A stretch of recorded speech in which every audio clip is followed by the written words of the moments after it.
Nós vamos, na verdade, terminar a nossa série, né? Uma série que foi muito propícia para esses meses, que nós denominamos como, o título dela, como Uma História de Amor. E aí eu quero ler o texto com vocês para que a gente possa estudar esse nosso último capítulo, que é o nosso encerramento, tá bom? Se você trouxe a sua Bíblia, abre por gentileza aí em Ruth, livro de Ruth, capítulo de número 4.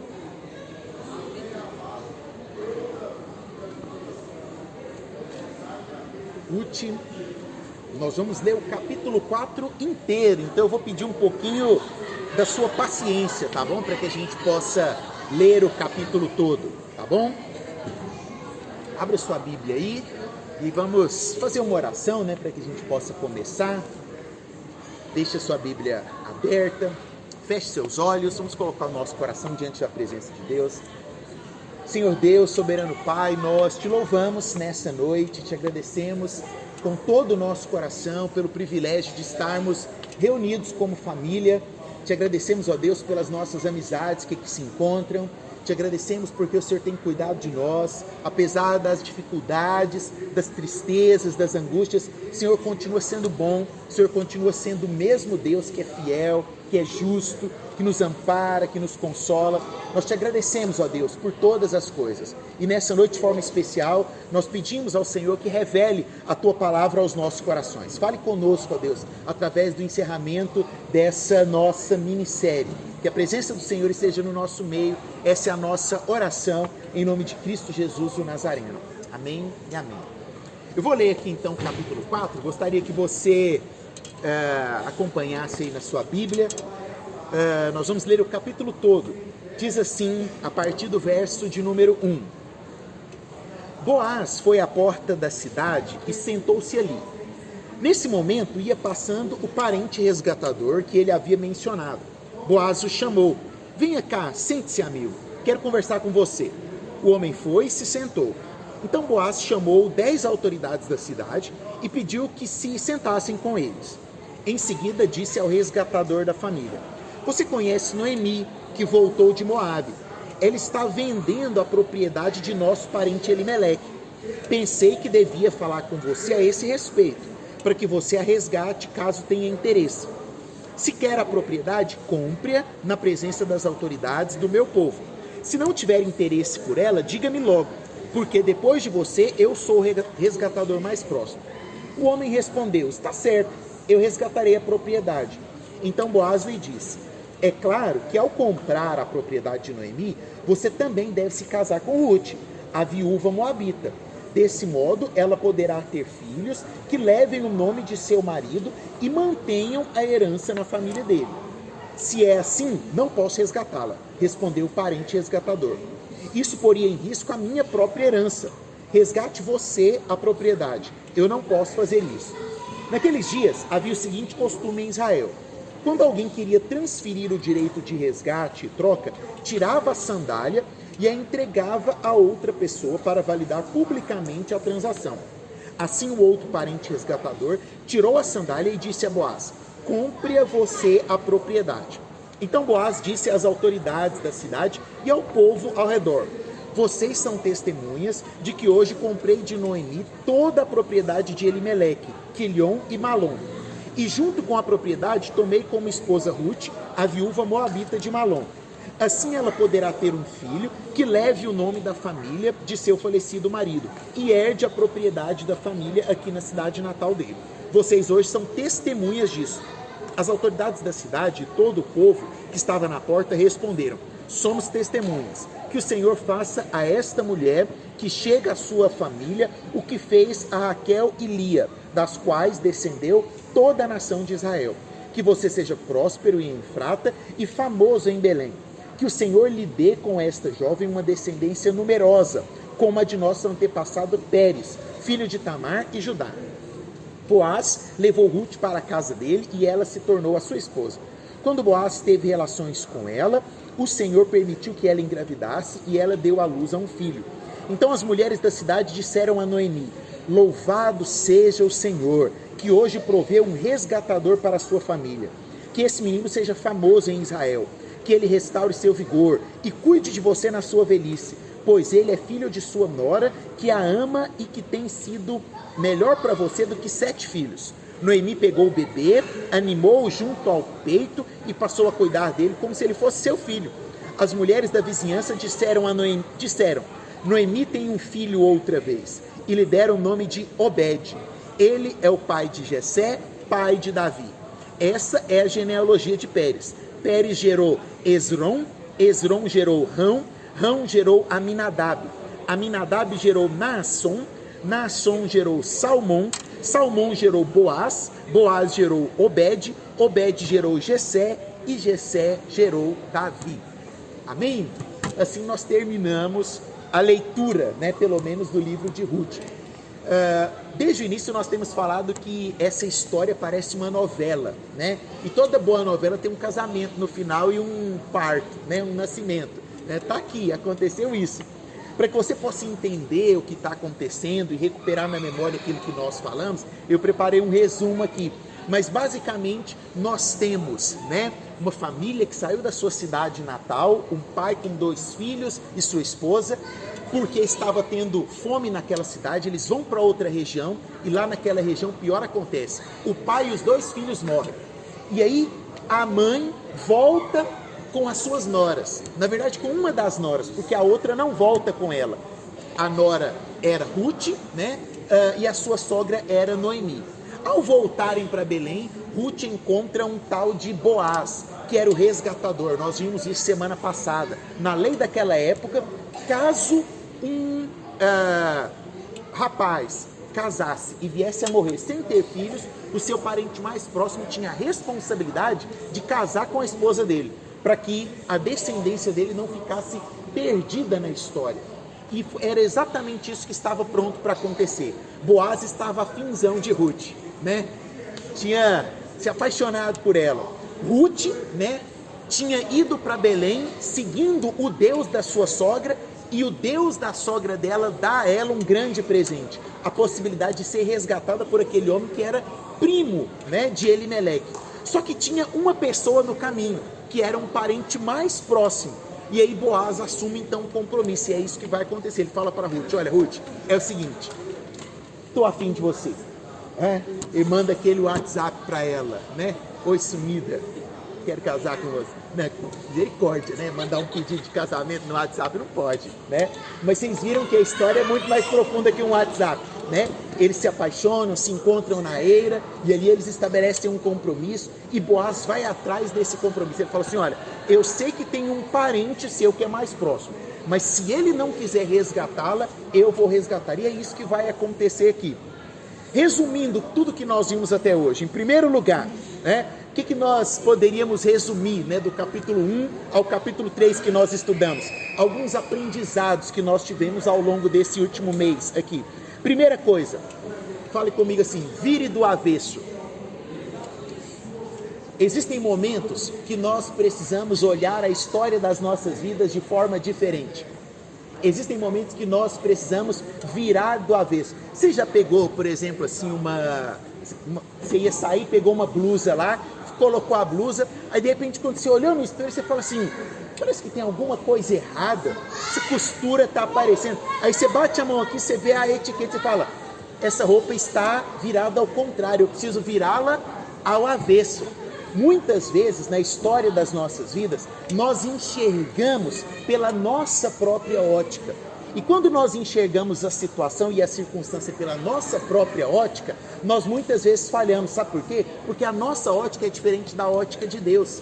Deus enxerga a sua vida muito além daquilo que você está enxergando. E existem momentos que nós precisamos enxergar a nossa vida do avesso, ou seja, nós precisamos olhar para aquela circunstância não baseado na dificuldade, não baseado no problema, mas baseado naquilo que Deus pode estar fazendo na nossa vida. Segunda, a vida cristã, ela não é uma estrada reta. Repete comigo, a vida cristã não é uma estrada reta.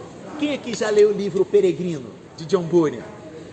Vocês já leram esse livro Peregrino? Você leu o livro Peregrino? Mais ou menos, né? Qual que é a melhor definição que nós encontramos? lembra da arte que a Valentina fez, né, do caminho do peregrino? É um caminho reto? Não, é um caminho cheio de curvas, e sobe e desce. A vida cristã ela não é uma trajetória reta. A sua vida vão ter muitos altos e baixos. Na sua vida vão ter muitas curvas.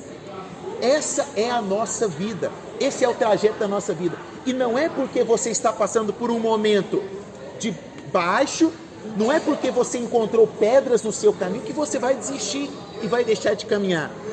Terceiro lugar, o fim da perspectiva humana pode ser o início da perspectiva do céu.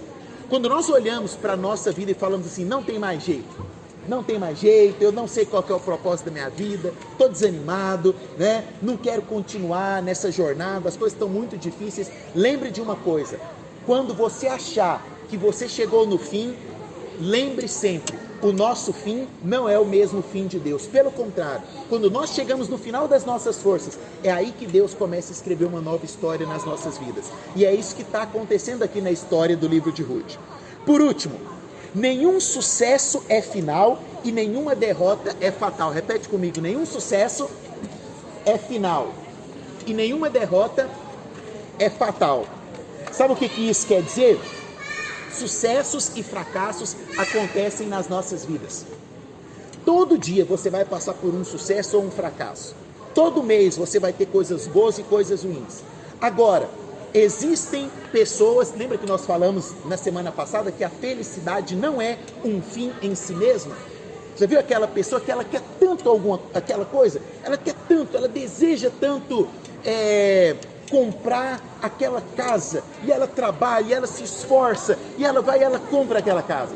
Ou aquele garoto que o sonho dele é comprar aquele automóvel, e ele quer, e ele vai, e ele trabalha, e ele fala assim, o dia que eu tiver esse automóvel, meus problemas estão resolvidos.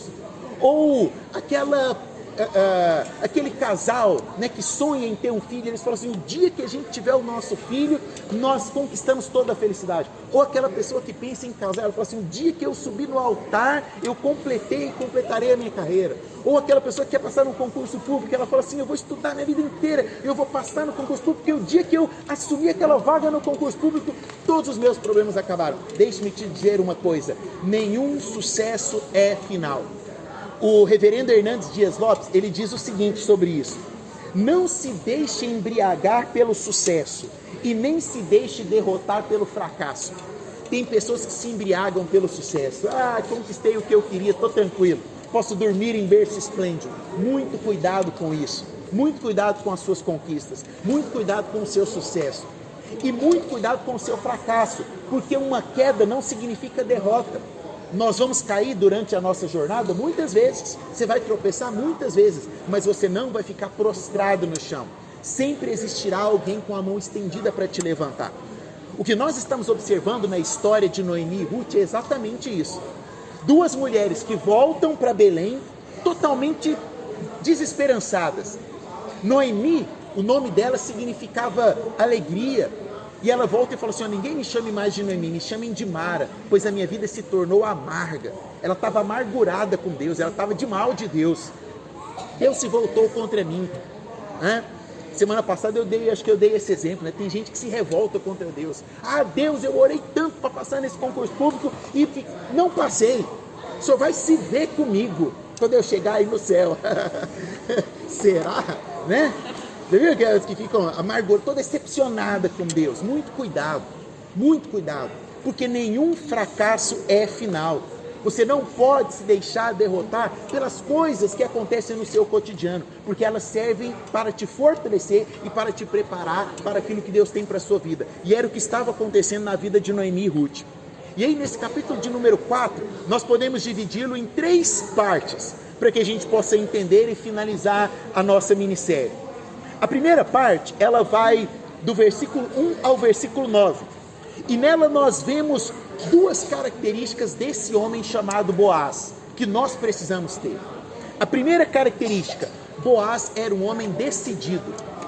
Quando ele se interessou por Ruth, ele virou para Ruth e fala assim, no final do capítulo 3, ele fala assim, hoje mesmo eu vou resolver esse negócio. Ele não ficou pensando, né? Será que eu peço a mão dela em casamento? Será? Sei. né? Não é que ela está gostando, que ela está afim de mim mesmo. Não. Ele tomou uma decisão. Na nossa vida nós não podemos ficar titubeando. Nós precisamos ser decididos. Nós precisamos decidir e caminhar na direção daquilo que nós propusemos em nosso coração. A palavra de Deus nos ensina isso, que nós não possamos ser, não devemos ser levados pelo vento de um lado para o outro, ou como aquele barco que é levado pelas ondas, né? Você não pode hoje, hoje eu estou muito afim, né, de estudar, amanhã nem tanto, né? Não, hoje eu estou muito afim de servir a Deus, semana que vem eu não sei, não. Você precisa ter propósitos no seu coração. E a minha primeira pergunta para você nessa noite é: qual é o seu propósito para esse segundo semestre? O que você colocou no seu coração para esse segundo semestre? Você está caminhando decididamente em prol de conquistar e de alcançar as coisas que poderão suceder a você nesse segundo semestre? Segundo, Boaz, ele era comprometido.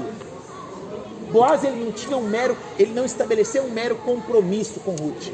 Ele se comprometeu com algo. E quando nós estabelecemos compromissos, nós podemos às vezes desonrar, né? Existem pessoas que estabelecem compromissos e falham nesses compromissos. Agora, a palavra comprometimento, ela vai além de um mero compromisso. Quando você se compromete com algo, né? Quando o noivo pede a mão da noiva, ele se compromete com aquela mulher ali, ele assume uma responsabilidade de casar com aquela mulher, de honrar aquela mulher. Assim devemos ser nós. Em primeiro lugar, com Deus. Nós não devemos ter um mero compromisso com Deus. Nós precisamos estar comprometidos com a obra de Deus. E segundo, nós precisamos estar comprometidos com os nossos sonhos, com os nossos desejos. Você não pode ficar pensando, eu estou afim, né, de ser uma pessoa abençoada, mas amanhã nem tanto. Não, você precisa se comprometer com os seus sonhos. Quais são os sonhos que estão no seu coração? Realmente você quer alcançá-los? Você está comprometido ou comprometida em viver tudo isso no seu coração? Assim era Boaz. Boaz, ele era um homem prudente, íntegro, cheio de sabedoria, que assumiu esse compromisso, não apenas como uma mera obrigação, mas ele se dispôs a fazer isso. A segunda parte desse capítulo vai do versículo 10 ao versículo 12. E nós vemos aí um belo de um casamento pronto para acontecer. Quais são as características que nós encontramos e que nós lemos aqui nesses versículos? Primeiro, um casamento que foi providenciado por Deus. Por que o casamento de Ruth foi providenciado por Deus? Vocês lembram que Noemi tinha 2 noras, não lembra? Qual que era o nome da outra nora? Quem lembra? Boa, Vinícius. Orfa, o Vinícius estava aqui. Não, a Dani passou metade da cola, que eu não lembrava o nome, ela lembrou aí você fala. Então 50% para cá. Você vê em todas as exposições? Vinícius vê em todas também? Então 50% para cada, né? A Valentina, né? A Valentina falou você orfa, né? Uma era órfã e a outra era Ruth.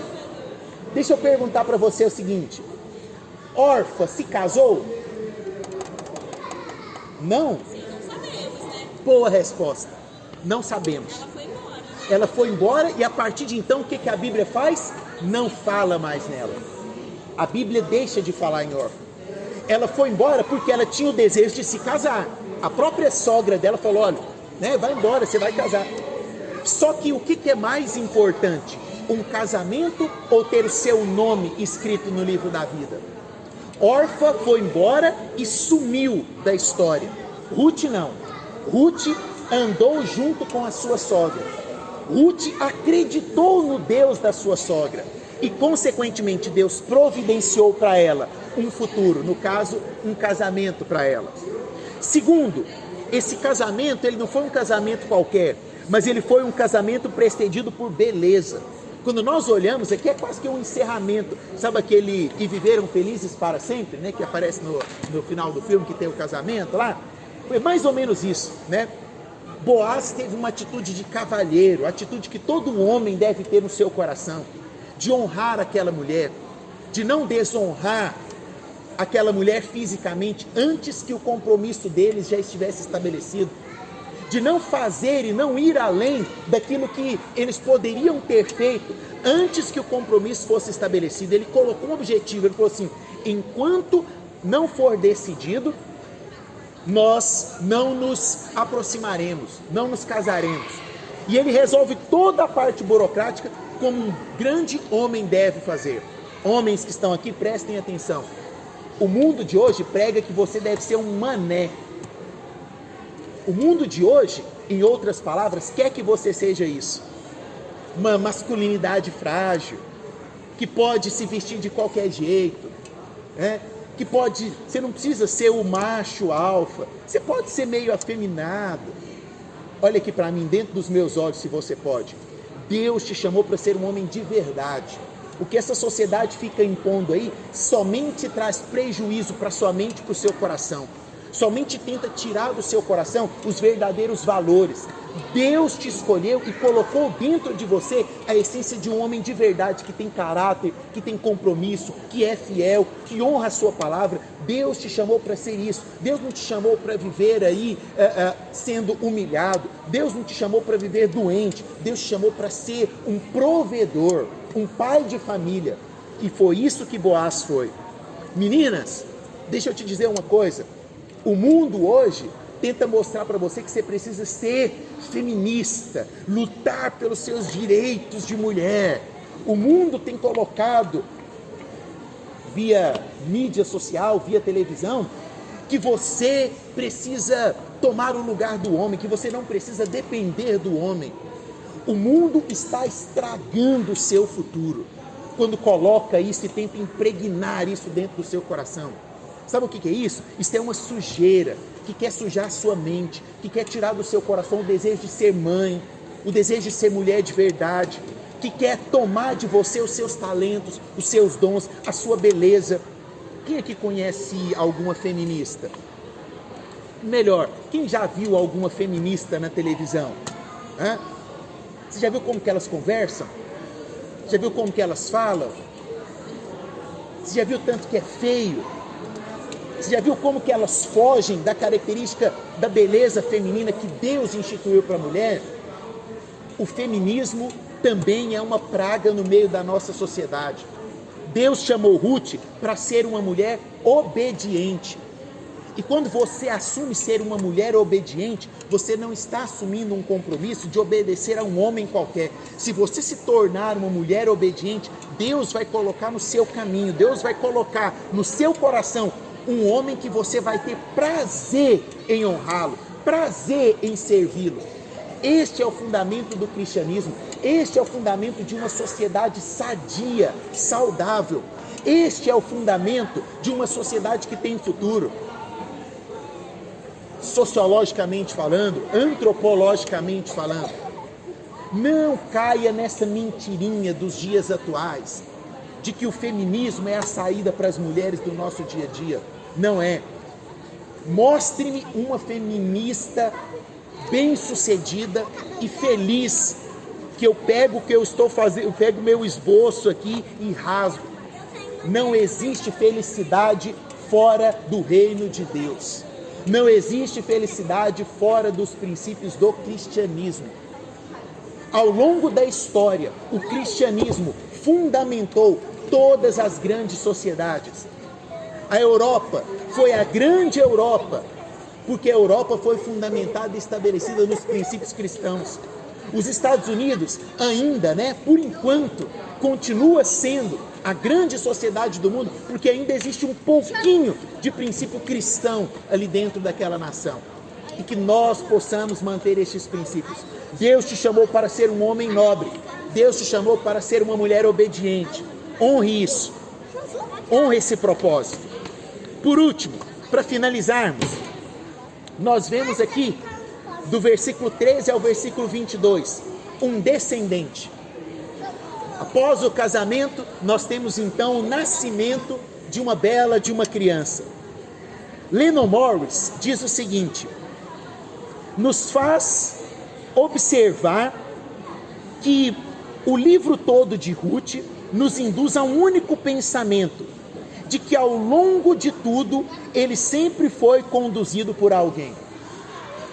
Toda boa novela ou todo bom filme precisa de um bom roteirista, sim ou não? Se o roteirista ele não é bom, o que acontece com o filme? O final, você fala assim, por que eu perdi meu tempo assistindo esse filme? O roteirista do livro de Ruth é Deus, o soberano. É ele que escreve toda essa história. David Arneson, ele diz o seguinte: se há um tema que domina todo o livro de Ruth, é o tema da providência soberana de Deus e da nossa dependência dele. Esse livro de Ruth aqui nos mostra que nós precisamos todos os dias depender da soberania de Deus. Nós somos chamados para depender desse Deus. Isso quer dizer que se você está chorando, Deus sabe que você está chorando. Se você está sofrendo lá no fundo do seu coração, Deus sabe que você está sofrendo. Se você está passando por um período onde você precisa tomar uma grande decisão na sua vida, Deus também sabe desse momento que você está passando. E Ele continua sendo Deus, Ele continua sendo soberano. John Piper nos faz olhar para este final, e nós temos dois atores principais aqui, Boaz e Ruth, que são os atores principais que se casam, né? Entretanto, o finalzinho do capítulo, ele deixa de falar de Boaz, deixa de falar de Ruth e vai falar de Noemi. Se você pegar, por exemplo, lá a partir do versículo 14, você vê que o autor ele para de falar de Ruth, para de falar de Boaz e vai falar da sogra. Você fala assim, mas por quê? Né? Não foi Ruth a mãe, né? Não foi Boaz o cara cavalheiro e tal. A nossa história, assim como a história desse livro aqui, ela tem um aspecto muito interessante e muito importante. Noemi foi aquela mulher que estava decepcionada com Deus, porque ela tinha perdido o marido e seus 2 filhos. Foi aquela mulher que estava pobre. Era aquela mulher que voltou para a sua cidade natal sem nenhuma esperança. E aí o livro, ele vai voltar exatamente nessa mulher, sem esperança, triste, sozinha, desesperançada. O livro vai falar assim, ó: assim como Noemi, você também pode estar sem esperança, você também pode estar triste, você também pode estar desesperançado, mas sempre existirá solução para a sua vida, e essa solução depende de Deus. Quando aquela criança nasce, eles pegam aquela criança das mãos da mãe e colocam nas mãos da sogra. Por quê? Para mostrar para ela, falar assim, olha, tudo que você passou na sua vida se resume agora nesse bebê, que trará felicidade para você, que irá tirar a sua solidão. Para terminarmos, Obed ele nasce para mostrar que os nossos melhores dias não ficaram no passado. Quem aqui, de vez em quando, tem aquele saudosismo e lembra assim de bons momentos que você já teve na vida, né? A gente passa por bons momentos, né? Eu lembro, por exemplo, assim, dos meus bons momentos na roça do meu tio, né? Dos bons momentos na casa da minha avó, de férias, mês de julho, assim, ia lá para... Meu pai e minha mãe me dispensavam para ficar um mês lá na casa da minha avó, né? Quando eu ia para a roça do meu tio, pescar, andar a cavalo, era tão bom. Eu creio que você deve ter um bom momento aí na sua lembrança, uma boa memória, né? Uma coisa que você conquistou, né? Eu lembro, por exemplo, do meu primeiro congresso internacional, primeira palestra internacional que eu dei, né? Lá na Holanda. Aí eu terminei a palestra, nossa, o pessoal me aplaudiu, né? E que maravilha, né? Tô bem, né? Foi a primeira, além de ser o primeiro congresso internacional, foi a primeira palestra em inglês que eu ministrei. E aí terminou, o pessoal veio conversar comigo e tal. Porque, nossa, fica na nossa memória, né? Mas sabe o que essa Bíblia está nos mostrando? Que os seus melhores dias e os seus melhores momentos não estão apenas no passado. Deus sempre terá coisas melhores adiante de você do que qualquer experiência que você já teve no passado. Deus sempre terá coisas melhores para você adiante. Deus sempre terá coisas boas para você amanhã. Deus sempre terá sucesso para você depois de amanhã.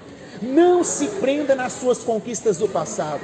Deus quer te levar a caminhar ainda mais. Deus quer te levar a conquistar ainda mais. Por último, o livro ele vai terminar contando a genealogia. E aqui está a cereja do bolo, né? Você já leu as genealogias da Bíblia? Às vezes é cansativo, né, Tebas?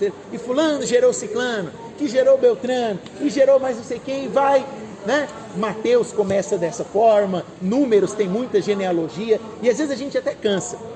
Mas essa de Crônicas, né, tem muito, mas essa genealogia que ela é diferente. Sabe por quê? Porque ela nos mostra, talvez, a coisa mais preciosa da história. Quem era Ruth? Ruth não era ninguém. Era uma garotinha moabita que não tinha nenhum futuro, que não tinha nada para ser propagado. Muito possivelmente nós nunca estaríamos falando dela aqui.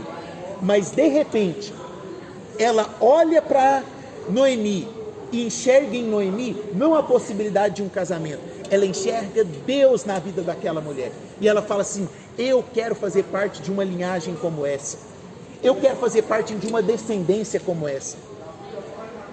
E nada mais, nada menos, ela simplesmente se torna parte da linhagem de um rei, o rei Davi.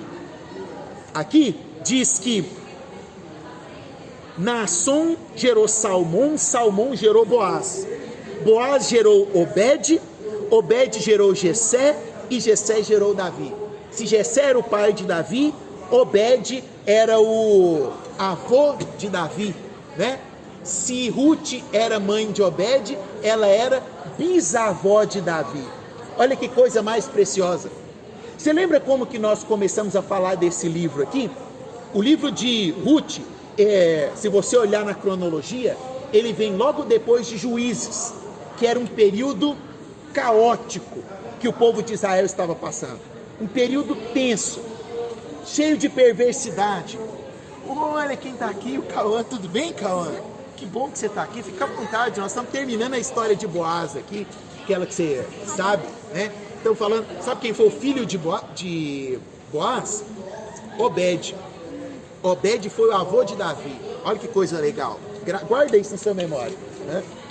Então, para nós terminarmos, né? Nasce então da descendência de Ruth um rei.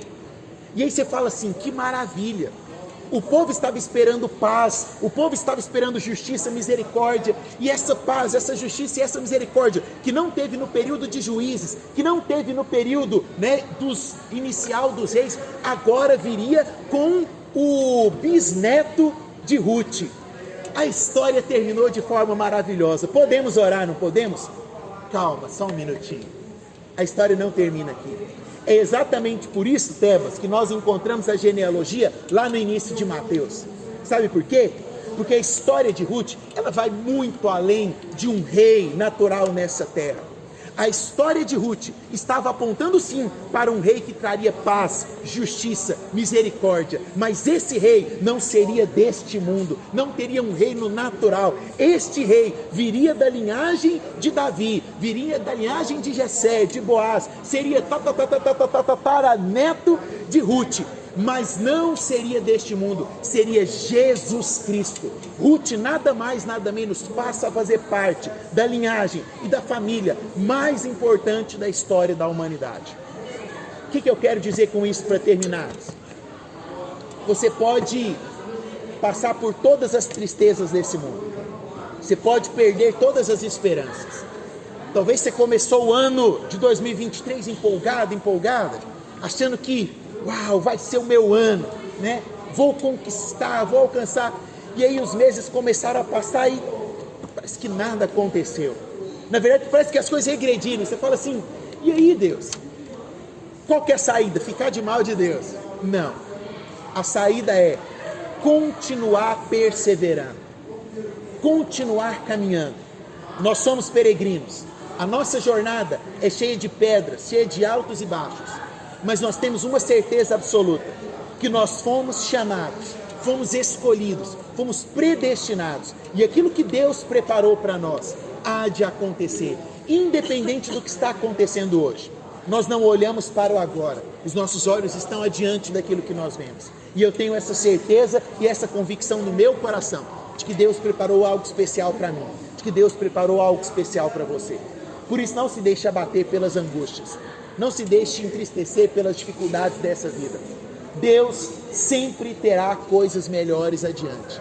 Então levante a sua cabeça, levante os seus olhos e comece a enxergar pela ótica de Deus. Porque quando nós olhamos como Ele olha, quando nós colocamos o óculos da cosmovisão de Deus, nós começamos a enxergar aquilo que Ele tem para nós. E eu tenho certeza que Ele vai fazer isso na sua vida, em nome de Jesus. Você crê nisso? Amém? Olha para a pessoa que está do seu lado, fala para ela, a sua vida é um projeto de Deus. Você faz parte do projeto de Deus.